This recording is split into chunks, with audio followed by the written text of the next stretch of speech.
तो चलिए आज आपको बताते हैं ओम्स लॉ ज्ञात करने का अभ्यास करना।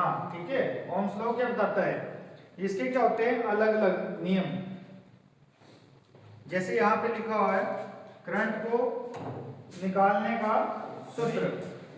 ठीक है, करंट को निकालने का सूत्र क्या होता है, सबसे पहले हम क्या करेंगे, इसका ट्राइएंगल बनाएंगे।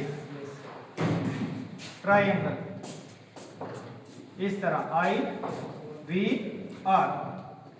अब इसमें क्या होता है, करंट को निकालना है, जिस चीज को हमने निकालना है, ठीक है, उसके ऊपर इस तरह हाथ रखें I, तो हम I लिख देंगे। अब हमें क्या क्या दिख रहा है, बटे में V बटे R बराबर V बटे R। ये करंट को निकालने का सूत्र। इसी तरह वोल्टेज को निकालने का सूत्र। ठीक है, वोल्टेज की जो चीज हमने निकालनी है उसको पहले लिख देंगे V बराबर, अब इसके ऊपर जब हाथ रखेंगे तो क्या बचा है, I गुणा R, I गुणा R। I बात समझ में, I गुणा R, I गुणा R ही बचा। इसी तरह प्रतिरोध को ज्ञात करने का अभ्यास करना। क्या चीज है, प्रतिरोध, जिसको हम रेजिस्टेंस भी बोलते हैं। ठीक है, रेजिस्टेंस की इकाई क्या होती है, ओम। अब जब हम रेजिस्टेंस को ज्ञात करना है, उस चीज को हम क्या करेंगे, R बराबर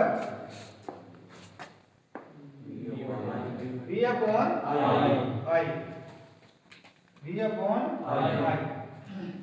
आगे बात समझ में।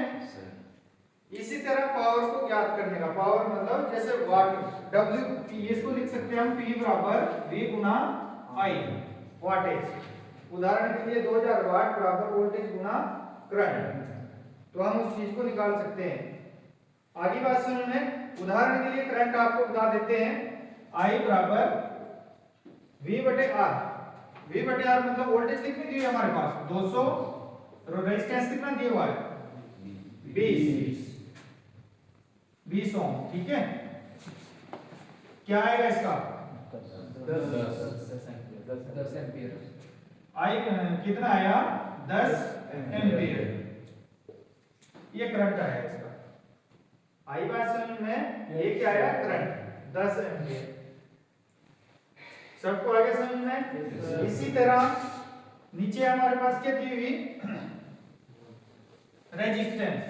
रेजिस्टेंस को निकालने का सूत्र R बराबर V अपॉन I।